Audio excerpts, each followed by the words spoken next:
आगच्छन्तु विद्यार्थिनः अस्माकं पाठं पठामः। तृतीय पाठं पठामः विद्यार्थिनः। तो तीसरा पाठ है हमारा परोपकाराय शतां विभूतया। इस पाठ का हम अध्ययन कर चुके हैं 4 भागों के रूप में विद्यार्थियों, और उसके आगे का भाग पंचम भाग है, यानी 5वां भाग हम लेकर प्रस्तुत हैं विद्यार्थियों।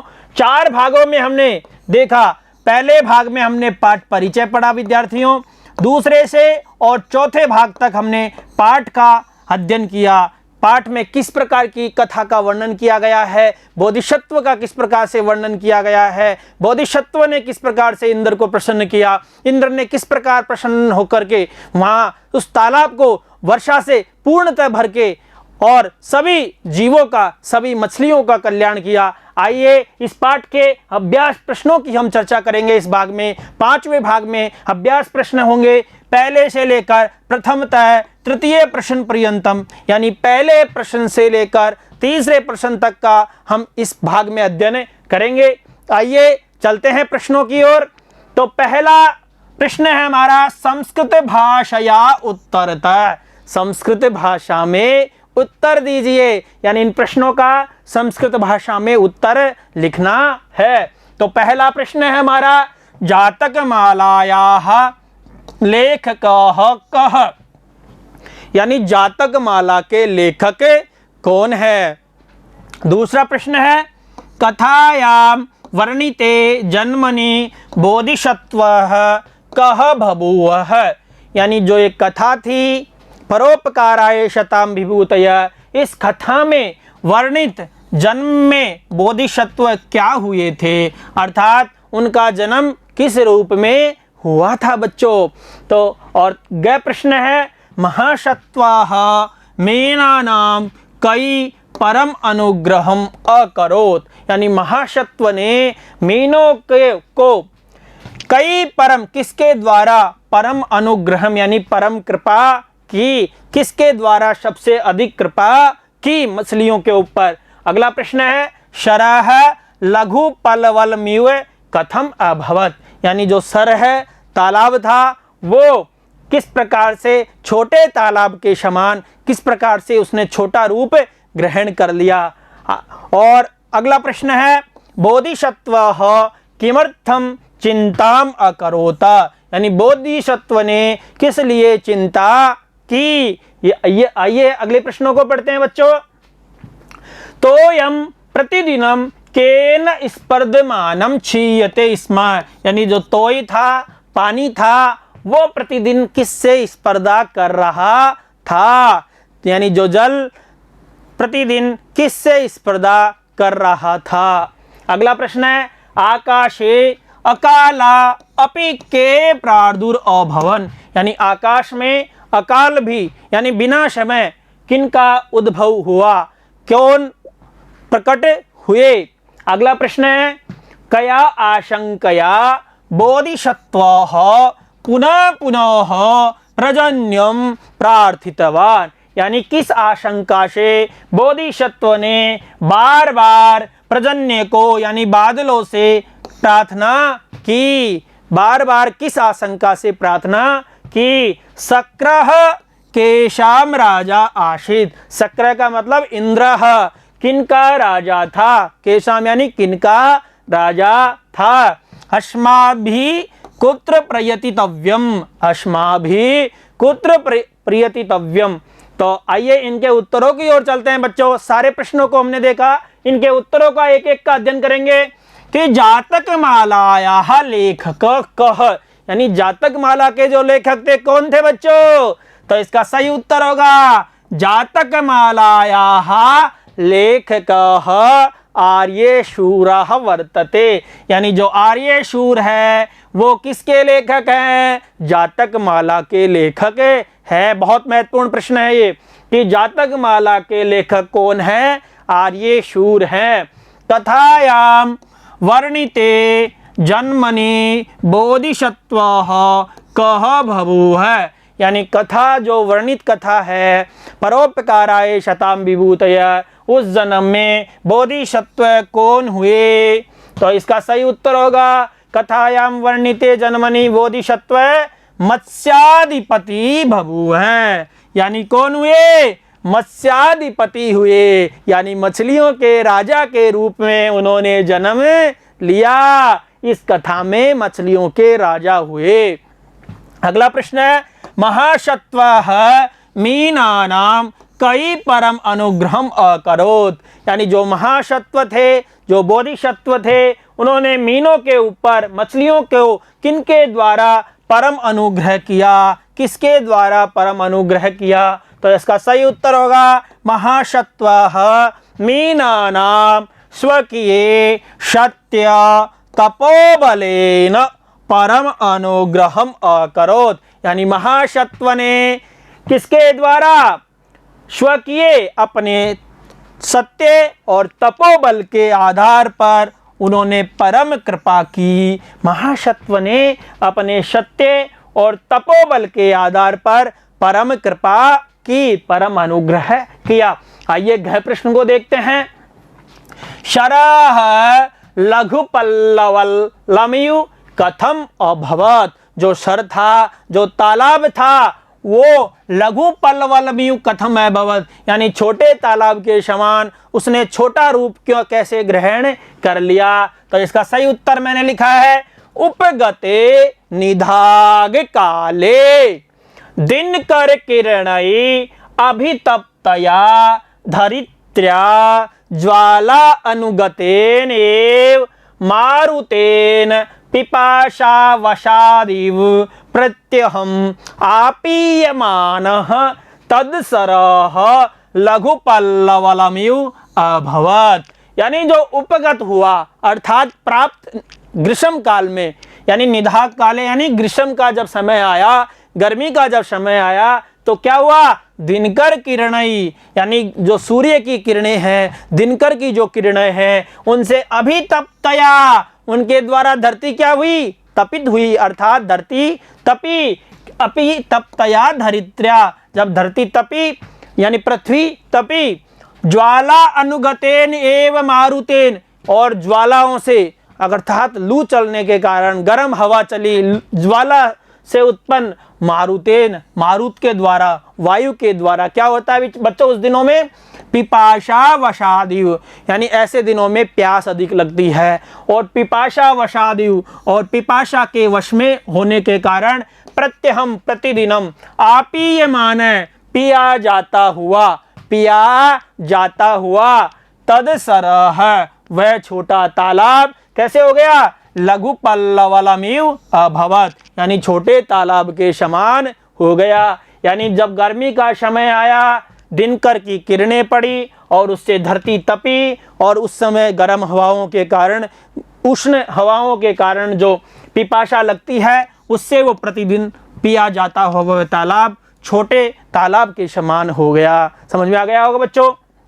अगला प्रश्न है, बोधिसत्वः किमर्थम चिंताम अकरोत, बोधिसत्व ने किस लिए चिंता की, किस कारण से चिंता की, क्या हुआ? इसका उत्तर होगा विषाद दैन्यवशगम मीन कुलम अवेक्षये बोधिसत्व करुणायमानः चिंताम आपेदे, यानी बोधिसत्व किस कारण से चिंतित था? विषाद दैन्यवशगम, विषाद दीनता के कारण, मीन कुलम अवेक्ष्य, मीन मछलियों के कुल को देख करके, बोधिसत्व करुणायमान चिंताम आपेदे, चिंता से युक्त हुए।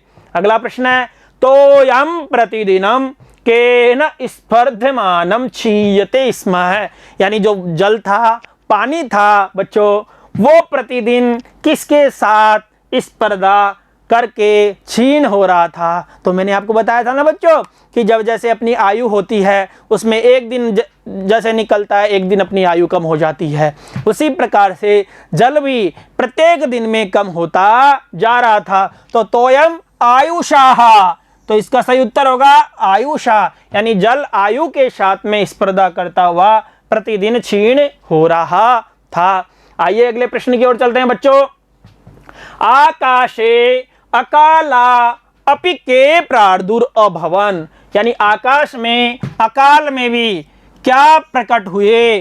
तो इसका सही उत्तर है काल मेघाः, जो कालकूट मेघ थे अर्थात जो भयंकर मेघ थे वो अकाल यानी असमय भी प्रकट हुए। अगला प्रश्न है कया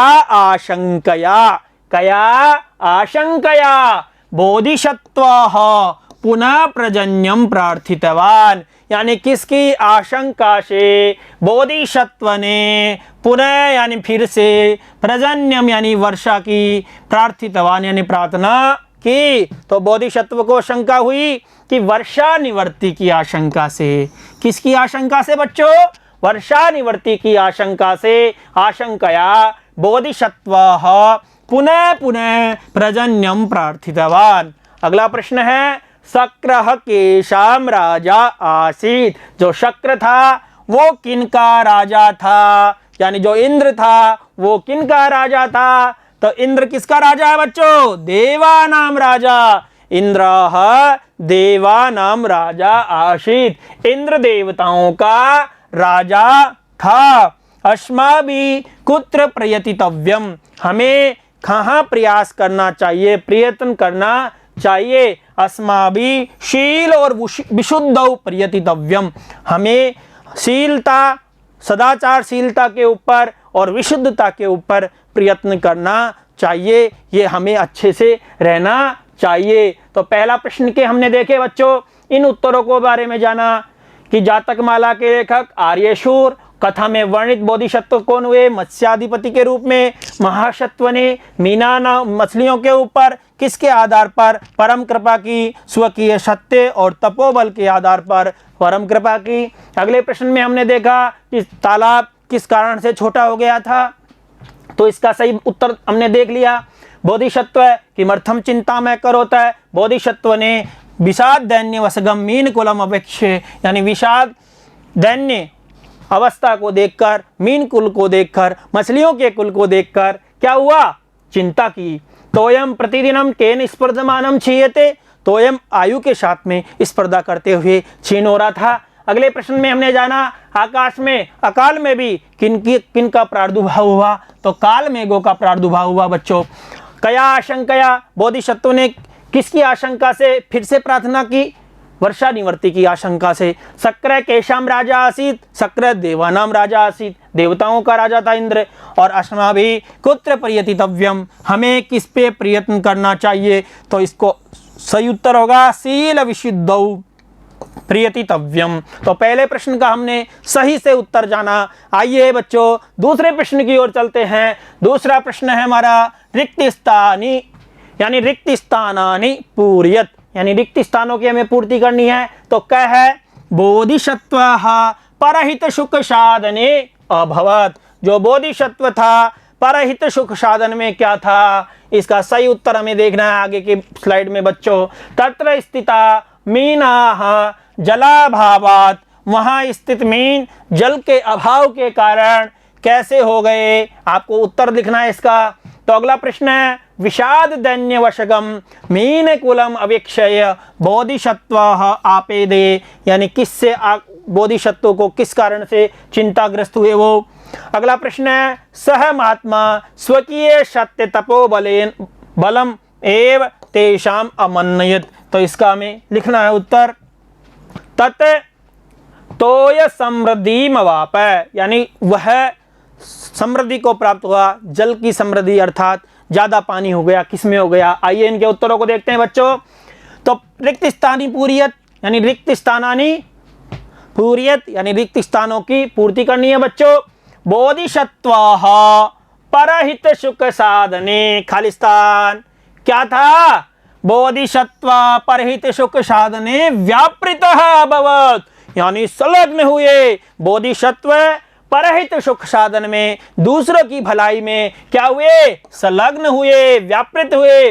और तत्र स्थिता मीना जलाभावात इव संजाता, यानी वहां पर स्थित जो मछलियां थी वो जल के अभाव में कैसी हो गई? तो इसका सही उत्तर होगा मृत प्रायाः, यानी मृत के समान हो गई। मछलियां कैसी हो गई? जल के अभाव में मृत प्रायाः अभवन। विषाद धन्यवशगम मीन कुलम अवेक्षय बोधिसत्वः आपेदे, यानी क्या हो गया उनको?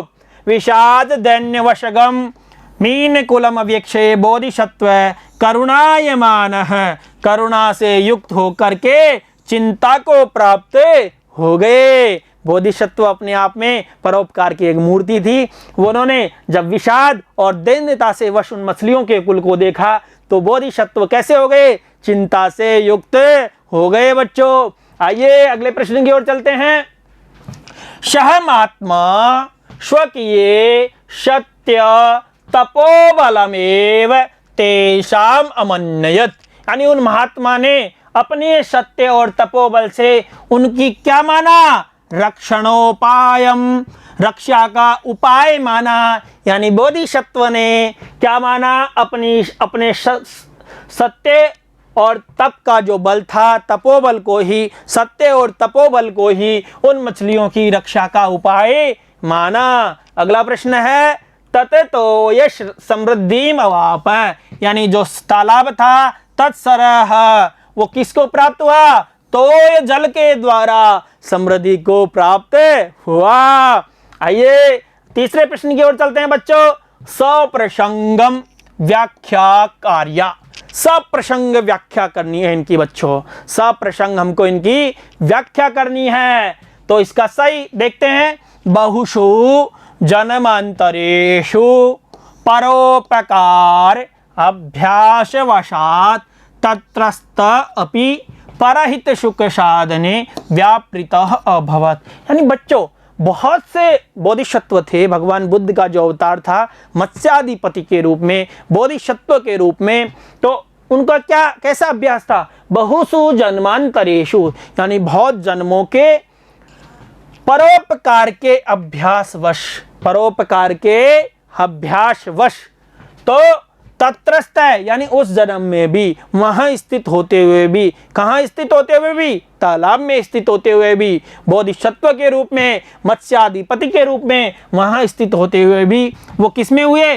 परहित सुख साधने व्यापृतः अभवत्, परहित सुख साधन में दूसरों की भलाई के लिए वो क्या हुए? संलग्न हुए। इसकी व्याख्या करनी है हमें।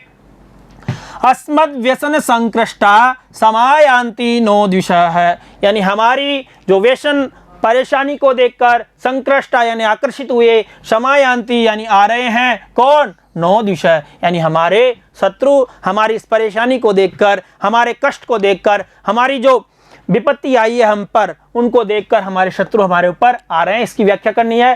शीलवताम इह एव कल्याणः अभिप्रायाः वृद्धिम आपनुवन्ति, यानी शीलता से जो युक्त है और कल्याण का अभिप्राय से युक्त जो व्यक्ति है, कल्याण का जो मार्ग चुनते हैं, शीलता का जो मार्ग चुनते हैं, सदाचार का जो मार्ग चुनते हैं, परोपकार का जो मार्ग चुनते हैं, वही क्या है? इसका अभिप्राय वृद्धिम आपनुवन्ति, वृद्धि को प्राप्त करते हैं। आइए इनकी सप्रसंग व्याख्या देखते हैं बच्चों।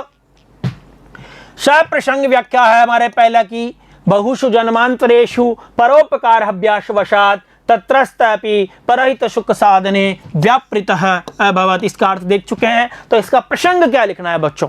जो ये पंक्ति है इसका प्रसंग हम इस प्रकार से लिख सकते हैं। पंक्तिरियम, जो ये पंक्ति है, अस्माकम यानी हमारी, शाश्वती यानी शाश्वती, पाठ्य पुस्तक से पाठ्य पुस्तक के, परोपकाराय शताम विभूतया, यह जो पंक्ति है हमारी शाश्वती पाठ्य पुस्तक के, परोपकाराय शताम विभूतया, शताम विभूतये इति पाठात उद्धृतः, इस पाठ से ये क्या है? उद्धृत की गई है। यानी जो ये पंक्ति है हमारी शाश्वती पाठ्य पुस्तक के परोपकार राय शताम विभूतय, इस पाठ से ली गई है। मूलतः अयम पाठ है आर्यशूर विरचितात, मूलतः जो ये पाठ है वो किसके द्वारा लिखा गया है? आर्यशूर के द्वारा विरचितात। ये बहुत मोस्ट प्रश्न है बच्चों। आर्यशूर के द्वारा लिखा गया है। जातक माला इति कथा ग्रंथात संकलित है, यानी जातक माला जो आर्यशूर के द्वारा लिखी गई है उस कथा ग्रंथ से यह संकलित किया गया है। अत्र लेखक है, यहाँ लेखक बोधिसत्वस्य परहित दयाद्रताम वर्णयति, यहाँ जो लेखक है वो बोधिसत्व के परहित दया आर्द्रता का वर्णन करता है, यानी दूसरे के प्रति दया और आर्द्रता का वर्णन करता है। आइए इसकी व्याख्या देख लेते हैं बच्चों। व्याख्या के दो तरीके होते हैं बच्चों। एक तरीका ये होता है कि हम किसी शब्द को यहाँ लिख देते हैं, जैसे बहुषु जन्मांतरेषु हमने लिख दिया, इस शब्द को लिख दिया और इसके जो पर्यायवाची लगभग समकक्ष शब्द है उसको उसी विभक्ति में यहाँ लिख देते हैं, बराबर में लिख दिए ना बच्चों। जैसे परोपकार, अभ्यासवशात, इसको हमने इसके यहाँ ऐसे लिख दिया ऐसे सब में कर दिया। और एक दूसरा ये भी होता है कि हम सीधे इनको भी लिख सकते हैं, इन पद्यों को, इनको उसको दोबारा न उतार करके उसको हम लिख देते हैं। तो बहुषु जन्मांतरेषु मैंने दोनों प्रकार की व्याख्या की है इसमें, इस पाठ में आपके समझने की दृष्टिकोण से, इसलिए हम दोनों को देखेंगे, दोनों प्रकार की चर्चा करेंगे। बहुषु जन्मांतरेषु यानी बहुत जन्मांतरों में, तो इसको क्या करेंगे हम, अनेकेषु। बहुषु का क्या हो गया, अनेकेषु। जन्मांतरेषु यानी पूर्व जन्मषु, यानी पहले के जन्मों में, पूर्व जन्मों में। परोपकार अभ्यासवशात, परोपकार के अभ्यासवश के कारण। तो इसको क्या करेंगे हम, परहित कार्याणि अनवरतमेव संपादनात् अभ्यस्तो अयम बोधिसत्व। यानी परहित कार्याणि, दूसरे के हित में किए गए कार्य के कारण, अनवरतमेव, अनवर्त संपादनात्, संपादन के कारण, अभ्यस्तो अयम बोधिसत्व, अभ्यस्त ये बोधिसत्व।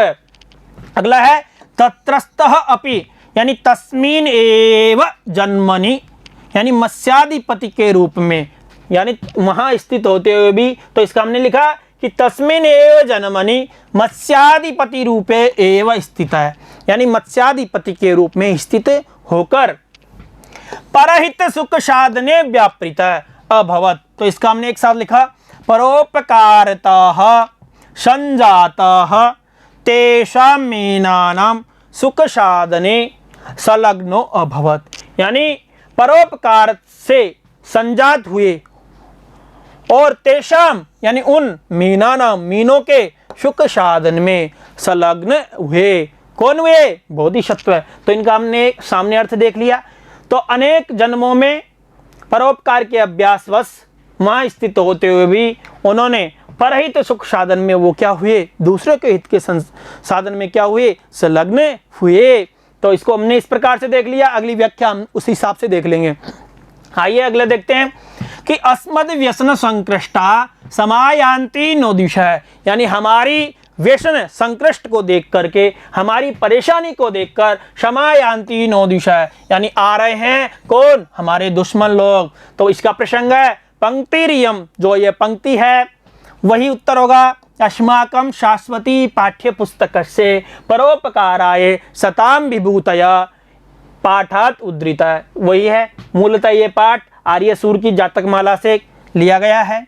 और जो ये है अस्मिन् वाक्य बोधिसत्व कथयति, यानी इस वाक्य में बोधिसत्व कहता है कि मानव है, कि जो मानव है वो क्या करता है, स्वकर्मणाम फलम अवश्यमेव भुंक्ते, अपने कर्मों के अनुसार, अपने कर्मों के अनुसार फल भोगता है। तो मूल यही है कि ये पंक्ति है हमारी शाश्वती पाठ्य पुस्तक के परोपकाराय शताम विभूति, इस पाठ से ली गई है। और इस पाठ का जो लेखक है आर्यशूर के द्वारा लिखी गई जातकमाला से ये लिया गया है।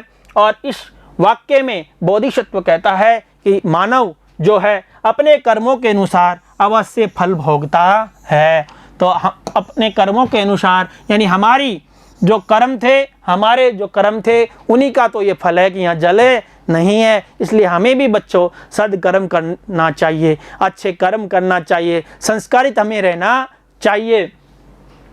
तो इसका व्याख्या हमने ऐसे कर दी, देखो, अस्माकं पापाचार्यै, हमारे पापाचारों के कारण, एव आकृष्टाः अस्माकं शत्रवः इति भित्त्यादयः शमन्ततः आगच्छन्ति, आगच्छन्ति अर्थात मानवः स्वकर्मणामेव फलं भुंक्ते, यानी अस्माकं पापाचारै, यानी हमारे पापाचारों के कारण, हमारे पापों के कारण ही आकृष्टाः, आकर्षित हुए कौन, हमारे शत्रु, इति भीत्तयादयाः, इस प्रकार से भयभीत होकर के चारों ओर, इति भीत्यादय भय के कारण, और समन्ततः यानी चारों ओर क्या होते हैं, आगच्छन्ति यानी हम जब पाप करते हैं तो हमारे शत्रु लोग हमारे चारों ओर से आ जाते हैं। भय इत्यादि ये भी शत्रु ही है बच्चों।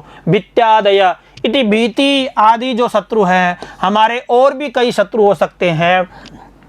अर्थात मानवः स्वकर्मणामेव फलं भुंक्ते, यानी मानव अपने कर्मों के अनुसार फल भोगता है। अस्माकं पापाचारै, हमारे पापों के कारण, हमारे पाप कर्म के कारण, हमारी गलतियों के कारण, हमारे कुत्सित विचारों के कारण ही हमारे शत्रु हमारे आसपास आ जाते हैं और हम अपने कर्मों के अनुसार, अर्थात मानवः स्वकर्मणामेव, अपने कर्मों के अनुसार फल का भोग करता है।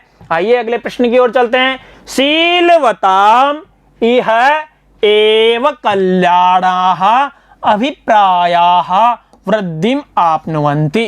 शीलवताम इह एव कल्याणाः अभिप्रायाः वृद्धिम आपनुवन्ति। तो इसको देखते हैं प्रश्न को। यम पंक्ति वही है, अस्माकं शाश्वती पाठ्य पुस्तकस्य परोपकाराय शतां विभूतय इति पाठात् उद्धृतः। यह हमारी शाश्वती पुस्तक के परोपकार आय शतां विभूतय इस पाठ से लिया गया है।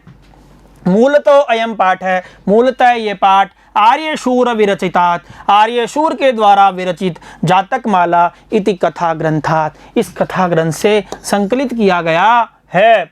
अस्मिन् वाक्य, इस वाक्य में बोधिसत्व मानवेभ्य उपदिशति, इस वाक्य में जो बोधिसत्व है वो मानव के लिए उपदेश देता है। तो आइए इसकी व्याख्या देखते हैं बच्चों कि ये मानवाः शीलवन्तः सदाचारशालिनः वर्तन्ते, ते अस्मिन् संसारे एव भद्राणि मनोरथान् वृद्धिं च प्राप्नुवन्ति। भावो अयं यत् मानवः स्वकर्मणां फलम् अत्रैव अस्मिन् एव जन्मनि अस्मिन् एव लोके च भुंक्ते। बच्चों ये क्या कहता है, देखो कि ये मानवाः, जो मानव है वो क्या, शीलवन्तः सदाचारशालिनः वर्तन्ते, जो मानव शीलवान अर्थात आचरणशील है, शीलता से युक्त है, सदाचार से युक्त है, वो क्या है, ते अस्मिन् संसारे ए, और वो इसी संसार में भद्राणी यानी अच्छे अच्छे कोई, यानी भद्र भला करने वाली, अच्छा करने वाली, मनोरथान यानी मनोरथ को अपने इच्छित मन के अनुसार, वृद्धिं च आपनुवन्ति प्राप्नुवन्ति यानी वृद्धि को प्राप्त करते हैं। अर्थात जो व्यक्ति सदाचार से युक्त है, शीलता से युक्त है, वो इस लोक में ही मन इच्छित फल को, मन इच्छित मनोरथ को और वृद्धि को प्राप्त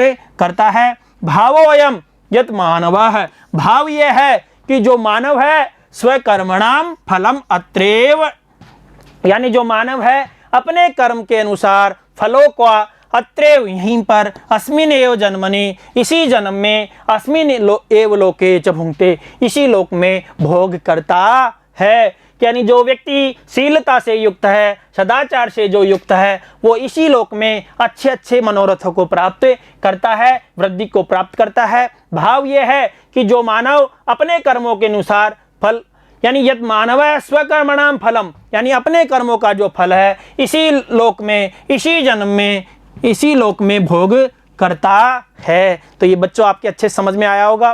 तो इसी के साथ ही ये भाग हमारा यहीं पर पूर्ण होता है। तो हमने इस भाग में क्या देखा बच्चों, हमने इनमें प्रश्नों को देखा। पहले प्रश्न में हमने कुछ प्रश्न देखे, दूसरे जो ये जातक माला के लेखक कौन है इनको देखा।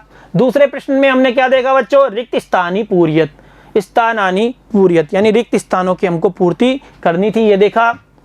अगले प्रश्न में हमने देखा कि व्याख्या करनी है, 3 व्याख्याओं को देखा, इन 3 वाक्यांशों की व्याख्या को देखा।